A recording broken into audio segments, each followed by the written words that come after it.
The Royal Rumble begin, gentlemen. We got 3 people coming in. Oh, got a few more. Starting to roll in now. Great.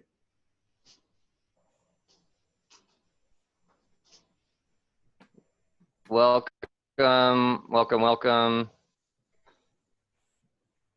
We are going to give everyone here a few minutes, and then I will introduce Rick and his license plates. And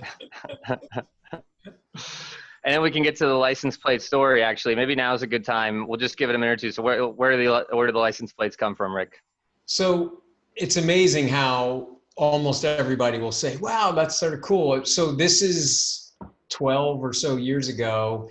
I like folk art and I needed something to fill up a wall. So I went on eBay and bought a full set of license plates, super cheap, knowing that I just use S-hooks and hang them up. So it's not even like I bought a piece of cool art. I just bought a set of license plates for, I don't know, 10, 20 bucks. I don't even know what it was, and hung them up. Now, okay. The upgrade is I want people to send me license plates that they have had, because I'd love it to be more personal, like people that I know. And then I also think I might put dots on the ones that I've been to or something. I don't know.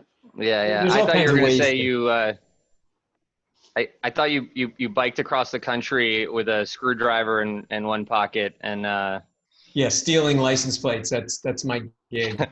No, it's not that interesting of a story. I just bought one cool. today. Well, we have a pretty full house now. It looks like it's 5:01. I'm sure we're going to have people who trickle in. And then speaking of trickles, for the audience, I am coming in to you from Puerto Rico. We had a tropical storm early in the morning go past us, and power has been on and off all day, as well as internet, which is still off, but I am tethering from my phone. So first, I'm going to do a kind of an official welcome and agenda, as well as like a side note. If I cut out, I have backup. Michael Coop is going to jump in and call me out. Rick, you'll help me as well if I sound like crap, to just speak over me and keep things rolling. So that's just a side note. In terms of who's in the audience, we have the Nerdwise team. We've got a handful of customers, some friends. I think my dad's coming on. So he'll be here. And then I did invite through a few of the listservs. I thought, like, gosh, who's going to get the most value out of hearing from Rick? Not that everybody wouldn't, but I have these Philly tech groups, and I figured, like, that's the perfect audience. So I invited a number of people from the Philly tech scene, which I can see a handful of them are already on, but I think we got about 10 or 15 RSVPs from Philly CEOs. So I'll introduce Rick in a second. I'm still getting there. We're going to do about 20, 30 minutes of conversation with Rick. If you have any questions for Rick during this, please chat them in, and then we will call on you as we get to that point of the conversation. If you want us to ask the question on your behalf, just let us know. And then kind of leading into Rick, I first want to just say how I know him. When I was 2 years into my true entrepreneurial journey, and I was really I describe it as a shotgun seat entrepreneur, working with a founder CEO who brought me on a venture. Rick joined us first as a consultant, helping a little bit, and just watching him the first day have a conversation with us and doing the work while we were talking was the first time I'd ever seen anybody do that. So I'm like, man, this guy has done his homework before he walks out of the door. And then about a month or two later, Rick came on full time after like a 16-year stint as a management independent consultant. And for about, 6 months, 3 to 6 months, I can't remember the exact duration, I actually got to share office space with Rick and work on these same things as him. And really, for the first time in my life, my career, my life, did I see what it's like to work with somebody who has already run through the walls of the startup machine. And Rick was decisive. He took action in places I didn't even know we could take action. He got things done. He got everybody else uber productive. And although Rick would say he is none of these things, Rick legitimately could be the CEO, the COO, your CFO, your CTO, the head of product. I don't know that there's a job that you haven't done or would be afraid to do. And I learned a tremendous amount. So it was, and still to this day, I consider you like my medicine man or my business doctor. I can take just about any situation, problem, whatever the case is, throw it at Rick. He chews it up and like, blows a bubble and does something magical with my issues. So that's the introduction I have for Rick. Now to who Rick actually is today. I think I'm going to let you do a little bit of that because there's more to the story, but you are currently I think it's Director of Investments or IT Investments for Ben Franklin. Yeah, my title is Investment Director. Investment Director. Director of Investments. It feels bigger than what I actually am. So I'm an investment professional at Ben Franklin Technology Partners, and I've been doing this. Give us the pitch. What is that? And Ben Franklin is a 30-year-old economic development organization that makes investments in startups for economic development. So we operate a lot like a VC, but we do it, the way I say it, is a kinder, gentler way. So we're not purely profit focused. We have a mission, which is to create good jobs. And we've been doing it for a very long time. I'm honored to be a part of a team that's been doing it for a heck of a lot longer than I have. So I'm still learning how to be an investor. I'm sort of a pup at that, but I'm 30 years as an entrepreneur. So I come to the table as an investor, mostly as somebody that has been in the businesses that I'm looking to invest in, as opposed to somebody that's been investing in startups for a long time. So still learning. And then the investments that you guys are making, what types of investments are you guys looking for, or what types of investments are you making? Right. So Ben Franklin looks at 4 different sectors. IT is the sector that I'm in. We also do some life sciences, which is compounds and medical devices. We do digital health, which is something that's in the life sciences, but is plugged in instead. And then there's physical sciences, which is anything that isn't the first 3. So I work in IT. I have a portfolio of 45 companies or something like that. Ben Franklin has 225 active portfolio companies. We make about 30 to 40 investments a year. We put about anywhere from $5 to $10 million on the street every year. So in terms of what you're doing as the investment director, not the other one, but for you, what are you? I mean, IT. When I think of IT, I think of printers and lines and things. But I know that's not what you're doing. So what types of companies are you looking at? And also, I mean, off of this question, I'm going to ask you like, what's cool and exciting right now? Like what's Got it. So Ben, the advantage of what we do is because we're mission based. We don't have to follow a very strict thesis where a lot of VCs do. So if it's IT, that means anything that computes.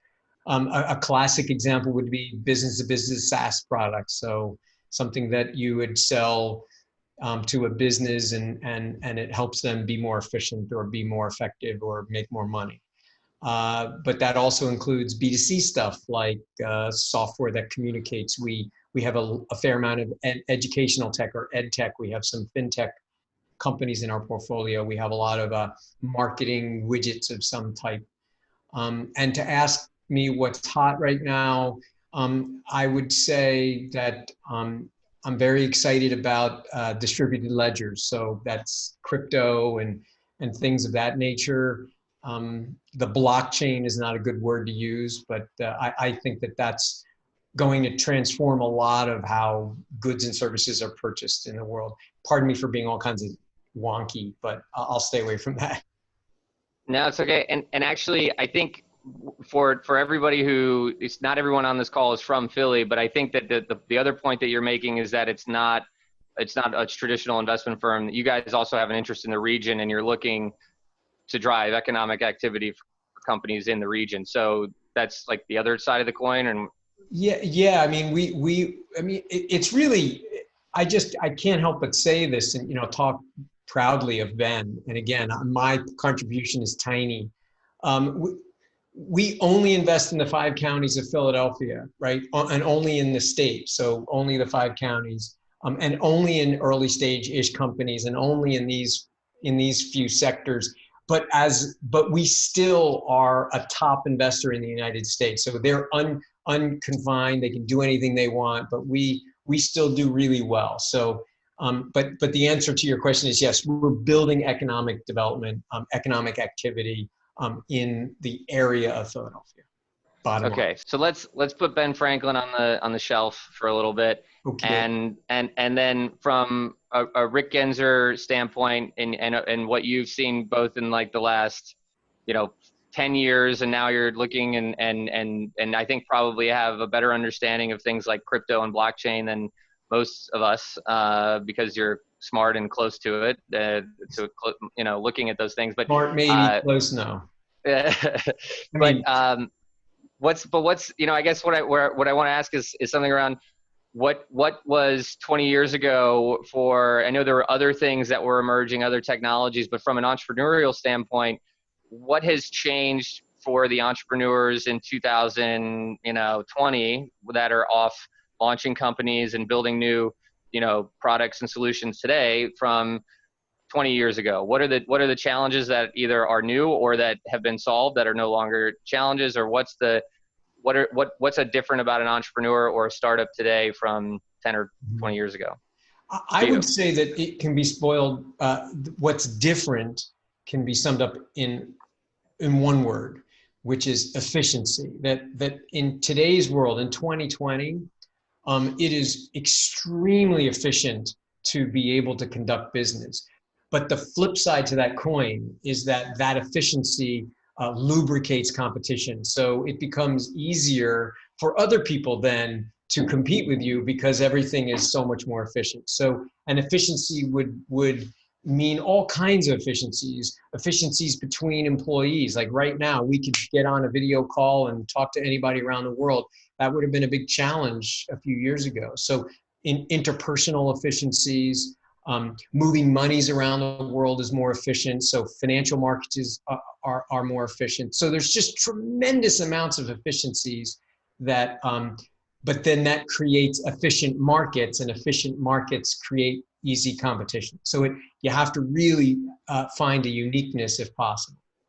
And I heard this recently, but that you should be, as an entrepreneur, more proud of or more excited by the amount of bots and things that are running your company than the headcount of your employees today. That you should be kind of more excited by the what you can do with how few resources, human capital resources, and how many kind of, whether it be technologies, bots that, like Stripe being an example, a company that's doing billions with like 30 employees or 60 employees or those kinds of things.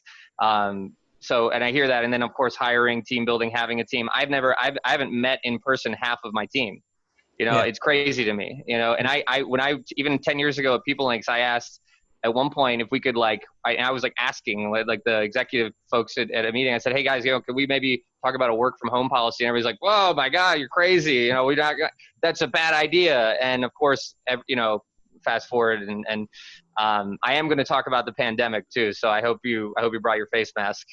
I did bring my face mask, but I want to talk about that point with you for just a moment. Is that all right? Of course. I don't think it's about makeup, like the bots, the amount of bots or not a lot of bots, or how many people you do or don't have in your organization. I think that if you're an entrepreneur, you need to spend a lot of time thinking about what makes you unique. What is it that you are doing? Your organization is doing that brings uniqueness into the world. And if a bot helps you be that more unique or do so more efficient, great. But I wouldn't make a blanket statement about, hey, you want to be thinking about how much bots. So the phrase that I use, and I use a million phrases, I apologize for that, but the phrase I use is anything you can put a box around, you can get somebody else to do it, or a bot to do it, right? So the key is to be able to draw the box and have very, very clean edges. But if you can define the box, then you can get some other entity to do it. And that's the key here, because what you want to do is, if you can clearly define something, then you don't have to worry about it anymore. It's over here, and I can then think about this differentiation or whatever in another area. Yeah, I don't know. and I know that. No, it doesn't. I know you always. I know you since I've known you. You're always pushing for the refining of the value prop and what is it you're doing. And then, but what do you think about today? And even Zoom being a fantastic example of people that they're doing nothing new, but and maybe even nothing unique, but there's something that they did that was just better enough. That was just like, so Zoom. I don't know that, the difference between WebEx, Zoom, Skype, and all these other things, but of course, like right now was the time for Zoom. So what do you think about the people who maybe they're not super unique, but they do something? I think people are inherently lazy. And I just think that, that what's the difference between WebEx and Zoom? Well, back, let's say a year ago, the difference was WebEx was really a pain. It was just so creaky and difficult, and Zoom was just Zoom, right? It just sort of worked. And I just think people will do the things that are easy for them. So then that's the value prop, is that if you want to be a company of today, if maybe you're not, so maybe you don't have to be the most unique solution in the world, but you can be the solution that because you're born in 2020, or let's use a different year, because you're born in 2019 or 2021, you've got these advantages to have faster, better user experience and cater to it does require some substance though, Patrick, because if you remember back when Zoom during the pandemic, they got hammered because they didn't have their security act together, right? And so there's all these people that wouldn't use Zoom because in fact, they were easier to use. It was a highly lubricated service, right? But they didn't take care of their house. And so a lot of corporations were like, nope, I won't take any meeting on Zoom because they just don't have their act together. So you still have to have substance. I mean, I cannot tell you how many investments I said no to who basically said, well, to answer the question, what's your value proposition? Well, we have a better user interface. I'm like, yeah, right. Sure. Yeah. That is good. I mean, it's a hygiene item, right? But you need to be more than just a pretty face. So I want to throw a really hard question. At least it seems hard to me. I think that one of the hardest things about this question is that it's broad and it's a generalization. So maybe we need to break it down and do an example or an analogy or something. But for companies, and we're we're not immune to the pandemic as an organization, nor do I believe on the audience there's startup founders, people who have their own lives going on. But for the people who are have lost customers, who've made a bet on something like an app that was doing live events or whatever the case is, for the people who have been had the rug pulled out from under them, and now we're in month 3 and 4, so perhaps they've found a solution, hopefully in some place. But for the people who are wondering what to do, or I guess another way to look at this is, how do people adapt to this environment right now? Is there a way to adapt? Do you cut your losses and assume things aren't going to go back to normal? Meaning, like, if you're focused on something that's like, if you would just opened a brand new restaurant, do you just assume that model is not going to work, so you better get good at delivery and takeout, like stat, right? And that is one thing. So, but right now, I mean, I guess is a time where I guess people have to adapt or live or die, or like, what do you I guess either what are you seeing or what do you feel in terms of how people should be treating this from a business standpoint or an outlook for their business standpoint? If that's too general, let me know. I don't know another way to ask it. It's a pretty general question. Yeah, pretty general, you. Yeah. I'm putting you to the test. I have a couple of things I want to say to that. The first one is I love the definition of an entrepreneur is somebody that sees things that others don't, right? And so if a person who's listening to this considers themselves an entrepreneur, then they should be asking themselves, what can I see that others don't? And I think the best example of somebody that can do that, and they are in very unique company, by the way, is Steve Jobs. Steve Jobs would be able to, he didn't do customer surveys. He didn't wait for people to tell him what he thought Apple should create. He created things that people wanted. And that's a real test of being an entrepreneur. So and another phrase, I think it was, it could have been Donald Rumsfeld or one of those guys, the unknown unknowns, right? So if you have somebody correct me on chat, right? Now is the time to really be thinking about, if there are unknown unknowns, just stop thinking about them. It's an unknown unknown. Like, I don't know how long COVID's going to keep going on. I can't predict that, nor am I even going to try. So instead, what you need to do is work on the things you can control or that you can consider, and focus on those. So if I were a restaurant and I have all of my business comes from people coming into my restaurant, well, then I need to pivot away from that and work on the things that I can control and focus on the things that you can. And so that's the best way that I can talk to your general question about COVID and what's going on is try to challenge folks to think about the things that they actually can control and that they can predict in some way, instead of worrying about the unknown unknowns. That's fantastic advice. I think that there's also a little bit of that Genzer medicine in there, which I'm going to bring up, which is people that just to recognize the truth, which is, if you run a business that has been severely impacted by COVID, you can't pretend like it's not happening. Like we work with a lot of gyms, right? Like enough gyms, hundreds of gyms, and they are being affected in a tough way. Now it's not consistent. There's places that haven't been that affected, but some of them I think are they don't want to believe that the pandemic is affecting their business and their membership, and they're fighting, and they're fighting for the people who follow the same thing. But it's like, look, it actually is a known thing that this is going to be very hard.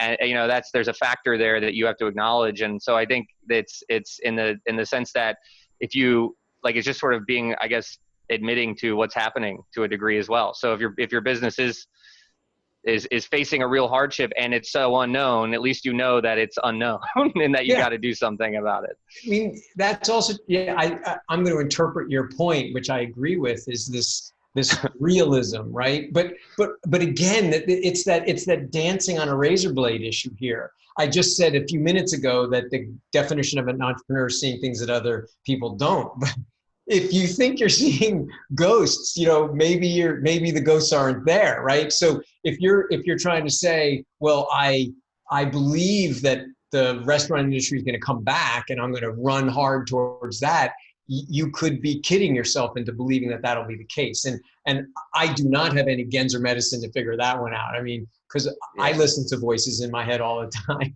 And sometimes I'm worried about what I'm hearing. So you I don't know if you've ever said this term to me, but I picked it up from watching you a couple times around.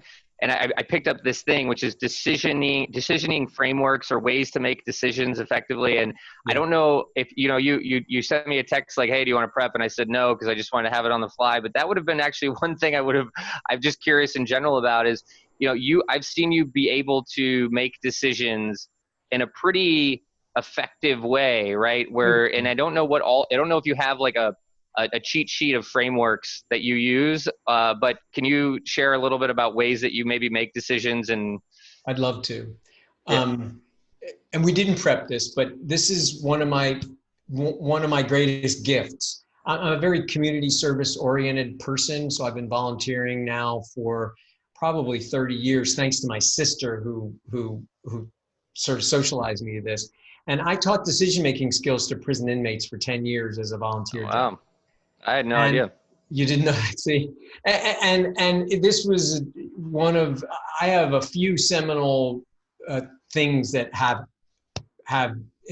been in my life, and this is one of them. So I went into Delaware County Prison once a week for 10 years, and I had clients 10 weeks at a time, one-on-one, and then once every couple of weeks, we'd go and do group sessions. So it's called Thresholds of Delaware County, if it matters. And I did it for 10 years, and I loved it. And one of the things that it made me realize is that, or rather the premise of it was that people that are in prison don't have any common denominator except for they're poor decision makers. It's not socioeconomics or race, religion, or anything like that. It really just is, they really aren't good at making decisions. And the concept here is that there is no curriculum for making decisions. So this guy named Mickey Burglas created this curriculum on teaching decision making. And the phrase, if one teaches, two learn, right? And So by the fact that I needed to be and wanted to be the best possible mentor I could be in this system, I became a decision maker. It was something I really thought long and hard about, and became a much better decision maker. Now, that's the context. I'm sorry. Now I'll answer your question. Now I want the examples. Yeah. Yeah. So there's all kinds of ways to make decisions, but I think it needs to start with the fact that decisions and outcomes are different. Okay, so here's the thing, and I'm not going to tell the whole story because it'll take a little bit of time unless you want me to. But the concept is, if you guess, like, I'm going to go on vacation to the shore and I'm going to take my family, and it turns out that vacation was great, you might think that it was a good decision. Well, it turns out that it was a terrible decision if you didn't have a good process. You had a good outcome. In other words, we went to the shore and the house was nice and the weather was good and everyone had a good time. That's the outcome. But it's the decision process is the key. So you don't really have to have a fancy process or anything. Quite frankly, I'm not a bigot about this stuff. It's just that you just need to have a process, meaning a decision A or B is not a coin flip. A decision A or B, you need to really think about what are the parameters, what goes into making that decision. And so it's process versus outcome is the key thing to consider. And there are variables that go into those decisions. And we can spend literally hours talking about this. Yeah. It's one of my favorites. No, I love that. I never knew that you had that the volunteer background, but also a background in decision making, because I just observed it as something that, you are very, I wouldn't say even you're quick to make decisions, but you're ready to, like, challenge the thing, understand it, get it done, move forward on to the next thing. Nice. In some, at least when we work together. But I'm also impatient. Yeah. But yeah, I mean, it's interesting though, because I mean, the difference between the outcome and the process, and I use an analogy sometimes, direction over speed, because it's like, you don't know,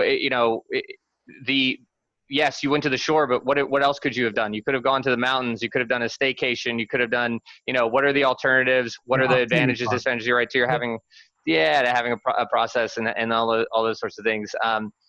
So yeah, it's a skill, and it's also it's a skill that I think is underrated. Whether it be prison or not in prison. I feel like a lot of people either don't make decisions. So they either there's a default out there, which is that the default being no process, and then so they just go with the flow, which is a fantastic way to live your life, by the way. I don't think there's anything wrong with going with the flow. But there are decisions that can be made, and I think Warren Buffett says that you get a punch card with 20 punches in your life, and that's it. And those punches are big life decisions, and so, they're important decisions, and I think making them well is also important. So I think this goes to this notion of control now. So in other words, if you don't make decision using the example that you're using, well, all you're really doing is you're giving up control to somebody else or something else. I'm not a fan, right? I can be a little bit of a control freak, right? And so one of the reasons why making good decisions is good is because it gives you a little bit more control and doesn't make others factors influence you in some outsized way. Yeah. Coop, how are we doing on the questions? And for the audience, if you guys have questions, bring the fastballs if you've got them, because that's the speed at which Rick likes to hit them out of the park. But there are no dumb questions, and there's no bad questions. And by the way, I didn't get any props for having my fire. Yes, Coop, you get major props. Give us 5 seconds of that fire. I'm sorry? Give us 5 seconds of that beautiful fire. Oh, please. I gave you 5 seconds. Excellent. We do have a question that did come in from Lamar. You want me to ask it now, Patrick? We got some time. Sure, yeah. Love it. Excellent. So again, this is coming from Lamar. He doesn't have enough to have video right now, but he's definitely still tuned in probably here. He has a question that says, what advice or recommendations do you have for people trying to enter the remote job market during this current reality of a pandemic? Entering the remote job market. Spend a lot of time practicing doing this type of stuff. I'm serious. You know, neatness counts. What is it? The book, Everything I Know I Learned in Kindergarten, right? And, you know, drawing inside the lines. It matters that this is not, you know, bad and busy and annoying. You have to practice. Obviously, you know, I'm not necessarily good at it, but I mean, so that's important. And then it goes back to this value proposition. I think that if you have value, you as a person, your company has value, you need to then be able to not just recognize the value, but here's the next one, and this is the hardest, is being able to articulate what that is. That's true in a business, and that's true in trying to sell yourself as a person. And so I work very hard at communicating. I think that communication is the thing that unlocks Pandora's box. So yes, let's say you're a developer. Being able to articulate how good of a developer you are is an important thing to be able to do. If you're an entrepreneur and you've got the better mousetrap and you just think it's a better mousetrap, well, that's not gonna win the day. What's gonna win the day is your ability to really articulate what that is and be convincing and clear and concise. And hopefully I'm achieving that today, but that is the key. And so my advice to anybody looking to be remote is focus on what it is that what your true value add is. What are you good at? What are you not good at, et cetera. I hope that helps. But also at the very forefront of that, it's just getting comfortable with the system. You really have to be able to do. You got to surrender to it, jump in. There's no tiptoeing around it. You got to jump in the ocean and start swimming. And no complaining about it. No, you know, sorry, you know, we're going to be doing Zoom calls for a while. Yep. You know, people talk about Zoom fatigue, and you know, this is the true Rick coming like, okay, you know, stereo world's small as violins, but you got to do Zoom a lot of the day. So I'm sorry. Yeah, we got to build that muscle. It's just like conditioning any other part of the body or anything you do in this life. I'm sorry. Yeah. I get a little Zoom fatigue, so don't be mad at me. Don't be mad. I'm not saying, no, I get it. I get it. But you know, it's like, we're all okay. Yeah. You know? And so who's going to rise to the top? The people who get less Zoom fatigue than others. What is it? Somebody said that marathoners, there was an ultra marathoner guy who's brilliant. He said something like, it's not who runs the fastest, it's who slows down the slowest, or something like that, right? I mean, it's like who doesn't get Zoom fatigue worse? Like that's all. Yeah. Because I get Zoom fatigue too. You know, to that point, to trying to join the remote job market now, I feel like that is almost a cheeky enough skill that if you list that as the top of your resume and cover letter, you may get through the stack with good at Zoom meetings. Excellent, strong Zoom. Yeah, I have a clear background. I was on a Zoom meeting the other day, and this guy his house was perfectly symmetrical, and he had this arched window, and he was off by like a couple degrees, and he said nothing through the meeting. So I pulled him in. I was like, excuse me, I don't remember his name, Joe, but you're a little askew. If you could just move a few more inches over, you'd be perfectly symmetrical. And it was fun. I've heard of Zoom Bingo, which is where you try to take a screenshot when everyone's touching their face at the same time. So lots of good content here, guys. How about we talk about some substance? Yeah. So the next one that we got is coming up from Lauren Groff. Lauren is asking you, Rick, what kind of IT companies are you specifically looking to invest in right now? You might have touched on it a little bit early on. Other than that, a little deeper. Well, Rick, what are some companies you guys have invested in the last year or two? Like, what are some names that you can drop? Well, you know, who are you talking to right now confidentially that that we can know about? Who's about to close their A round? Yeah, so this is I think the best company in all of Philadelphia right now is employee cycle. Wow. Where is he? Is Bruce? He's Bruce. probably. I don't know. Is Bruce Yeah. on? Yeah. I think Bruce needs to ask a question. I think we should manually unmute Bruce and get him on here. I'm trying to make Employee cycle. Does that mean that you've invested in employee cycle? Maybe I did, maybe I didn't. Whoa. Or maybe Ben did, maybe Ben didn't. I think Bruce is a great entrepreneur, and I'm really glad that he's on the call. And how do you feel about the magazine business? I just caught David Lipson in the rotation here. He's on. I don't know why anybody would be in the magazine bit. No, David is awesome. I've been in connection with David for a long time. So, Bruce, did you want to ask a question? No, but thank you for the kind words, and I appreciate you putting me on the spot. Hey, if I got to be on the spot, yeah, I'm going to share the wealth here. I appreciate it. Yeah, so one of my favorite companies that I have invested in, I like B2B SaaS, by the way. I'm a lunch pail type. I'm a blue collar person. That's just how I've always been. I mean, so I like meat and potatoes type companies, not necessarily shoot for the stars. That in some ways makes me an outlier to a lot. Well, certainly for VCs, VCs require you to lie to them that you're going to have a 10x return in 4 years. They make you lie to them to tell them that that's what's going to happen.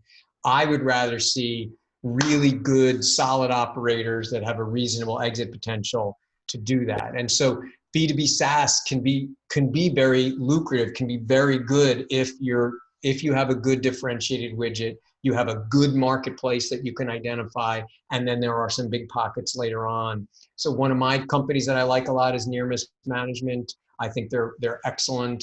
I have 5 restaurant technology companies in my portfolio, so it's crazy. 10% of my companies are restaurant technology. I did not plan on that, I promise you. But ironically, 4 of the 5 are doing really well. They've either pivoted a little bit, or the widgets that they provide are key in this marketplace. So 2 of them were helping restaurants become more digitally connected. And so as soon as COVID hit, they were seeing business pick up substantially. So one of them is called Extra Chef, and they're more a back-end organization. I think that they're a really good company and something to watch. But the problem is there are hundreds of companies in Philadelphia, so this question is in some ways a little unfair. I hate dropping names because it just feels like, well, what about me? I just don't think it's fair. So, Rick,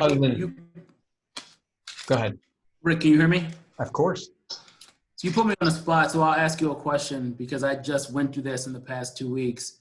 So I spoke to a West Coast VC that asked me, how are we going to be the next unicorn, multi-decacorn, whatever the term is that everybody's using now, over the next 10 to 20 years.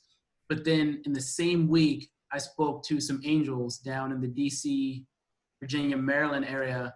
And at the end, all they cared about was when we were going to hit break even and what kind of company was going to buy us. It really is a decision you have to make, Bruce. No. So the question for you and for everybody here listening, I would like to ask you, for anybody who has made, because I have my own answer to this, but I would like, since you're on the hot seat, I would like to hear your answer for everybody who's here.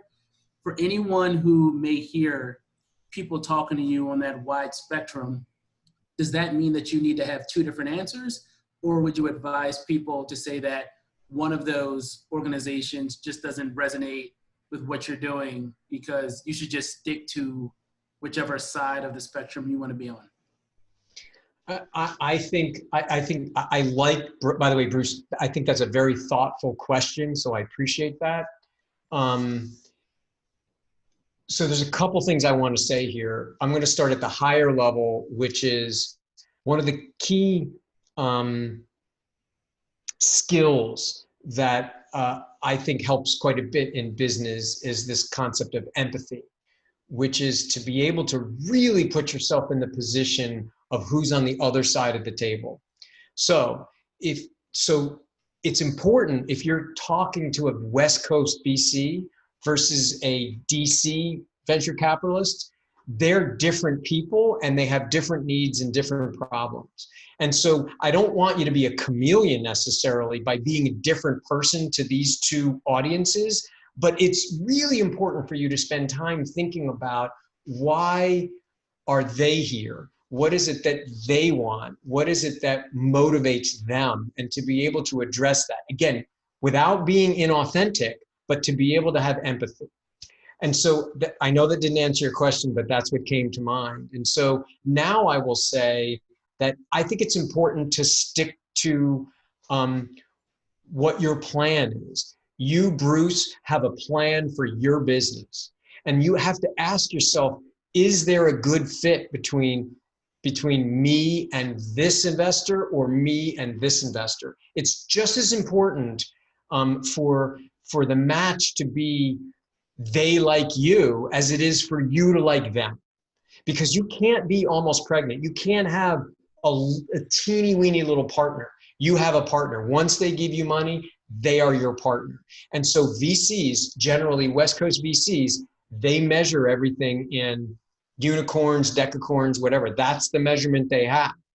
And if you want to be measured that way, that's fine. And that's the voice you're going to hear in your head all the time. If that doesn't align with who your business is and who you are as an entrepreneur, then it's probably not a good fit. So I use the same analogy, by the way, when it comes to recruiting. So I know I'm changing topics, but I think it relates. I spend as much time being available to a potential employee to answer their questions and to make sure they understand who I am and who the company is and what the culture is like and who they'd be working with, as it is for me to try to figure out whether they're a good fit. And the reason for that is, if it's a mismatch, it's a problem. So if you have the wrong investor, like a VC that's looking to maybe make employee cycle something it's not, that's not necessarily a good thing. All money is not created equal. So I hope that answers your question. I also sprinkled in some other stuff in there. Hopefully it is useful. No, that was great, Rick. We got a question coming in from Craig Thompson, and here it goes. For non-technical founders that have brought on engineering talent, are there any common pitfalls you've seen? If so, do you have any recommendations for how to avoid them? Yes. Let me tell you, who is the person who asked the question again, first name? Craig. Craig, thank you, Craig. You touched on a classic problem. You have a sales CEO, a sales founder or a marketing founder or an ideation founder, right? And they're not technical and they feel like they need to bring on a technical person. It all comes down to shared values. It's a shared values thing. You have to start with that foundation. That is a foundation. By the way, it's similar to the prior answer when it came to Bruce about finding an investor.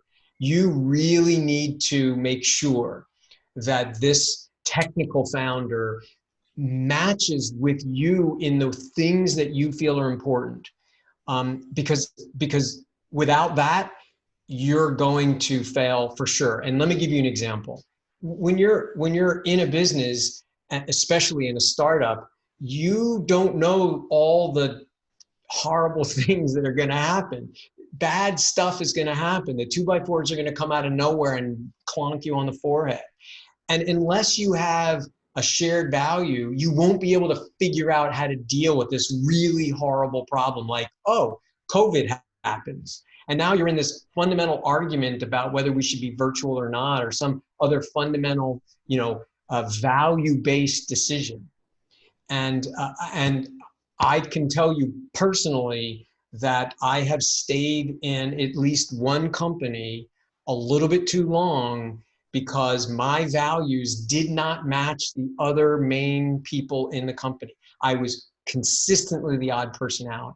And it's just when I think I'm going to win the argument, like get somebody to kind of see it my way, I never really realized that that's one argument, but the next one's right around the corner because our values just don't align. And so I'm just Sisyphus. I'm just pushing this rock up the hill. And maybe I think I made some progress because we're in agreement And then the rock just rolls all over me again because our values just don't align. It's a squishy answer. I really understand, but if you can find that marriage, if I may, Michael, can I add on to that real fast? Yeah, floor is yours. Yeah, we got time. So this comes down to my theory on technical talent. I have always felt that the best technical talent have a little less in the true, let's say, call it classic nerdy capabilities, and are much more customer service focused. And so the best technologists are not the ones that are total rock stars and they can lock themselves in a room for 36 hours straight and write all the best code, and all the other coders think it's great and it's like, oh wow, right? Those are not the best ones. The best ones have customer service, they have empathy. Because the problem with being technical is you think everybody else is technical. And so you're writing software for you and all the people that you know, and that's terrible software. Good software is the software that has the end in mind, that has the people in mind, the non-technical people. So the other thing, Craig, is look for people that, they give a shit.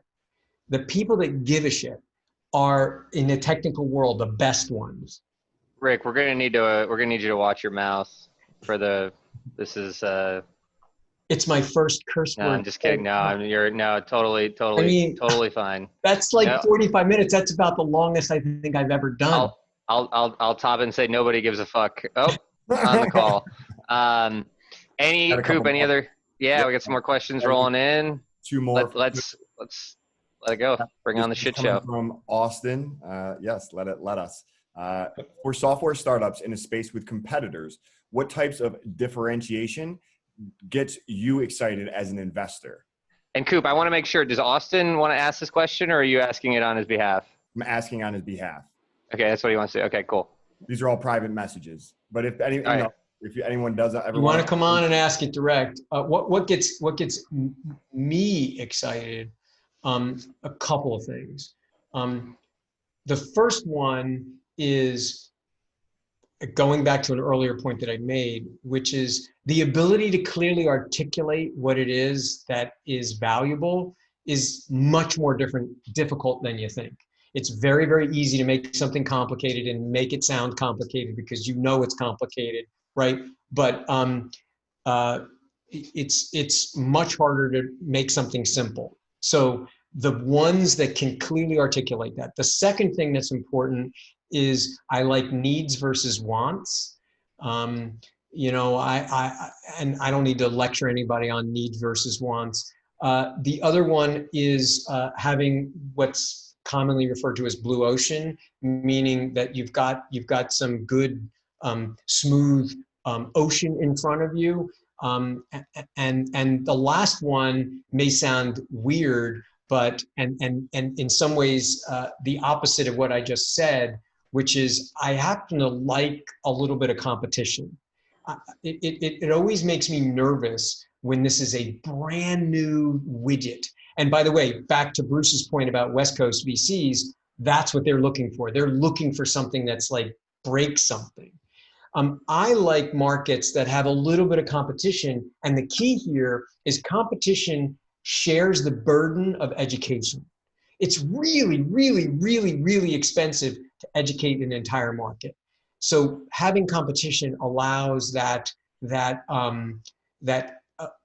education to be shared among your competitors. So as long as you can differentiate yourself, you let the competitor talk about how important it is to have this solution, and you can come in there and say, yeah, but look at how clear and clean and crisp this is. Does that answer? I think it was Austin. Does that feel good to you? I gave you a few. Yeah, that was great. Thank you. Thanks for the question, Austin. There was an EQ question in there that was a follow-up. Yeah, I was going to let Lauren Groff actually jump in. And Lauren, if you want to jump in and ask your question, I'd like you to kind of dive a little deeper on that with Rick. Yeah, sure. Thanks.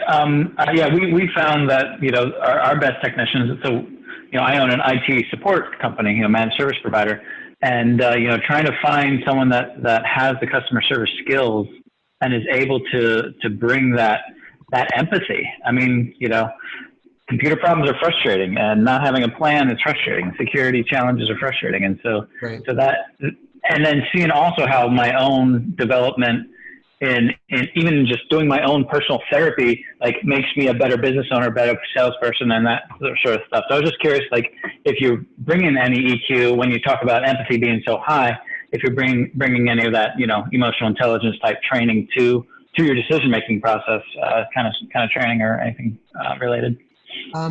Absolutely. And part of it has to do with my own personal journey, right? So I was a total, I mean, maybe I still am, but I was a complete asshole for a long time. And I just didn't know it, you know, and it took a lot of people to take me out to the woodshed, to have me realize that. And because of that, that's one of those gifts that I've had, you know, in those types of experiences. And so in my interviewing style, will enter into very, you know, conversational topics with folks, and that's what I'm looking for. I can find out whether or not you know JavaScript or, you know, any other skill if you're a good accountant or a good lawyer. Those are the easy things to assess. The hard thing is to assess that value thing. And again, Lauren, your point about emotional intelligence. I wish I had a recipe for you. There's plenty of organizations out there that will sell you. You know, we have one at Ben Franklin that we pay for that we might give to some of our portfolio companies. And candidly, you know, I don't know how a system is going to do that, right? I just don't. So I don't know if I answered your question, but I think you and I are in violent agreement. Is I think what's really going on here. Cool. Well, looks like Lauren might have muted himself, but I'm just going to keep the ball. Nodded. We've got one more at least, and it's coming from one of Nerdwise's finest. It's James Powell. James, I'm going to ask you to unmute here and ask your question. Hey, James. Hey, Rick. Nice to meet you. So, as somebody that's trying to kind of get through this COVID with a family, with young kids, I'm struggling myself on how do I measure success? So my question to you is, how do you measure success? Wow. So I'm going to try to stay away from using a trite answer like work-life balance. But let me turn it around. For the first 12 or 13 years of my career, I was only an entrepreneur, you know, working full-time in companies. And a seminal moment for me was I was in Frankfurt Airport, and there was a family. It was a husband and wife and two daughters that were about the age of my daughters. And I started to cry. And I'm now choking up. Because I was like, why am I in Frankfurt? Like, really? Why am I here? My daughters did not ask to come into this world. And yet I'm in Europe, and yeah, I'm a fancy pants, and I'm chairman's preferred on US Air, and I got all these free upgrades, and everything's great. And I realized that wasn't who I am. So I realized that I wanted to be present for my family while I was also able to earn a living. So my father used to say, make a living, make a life, and make a difference. He stole it from somebody, I'm sure.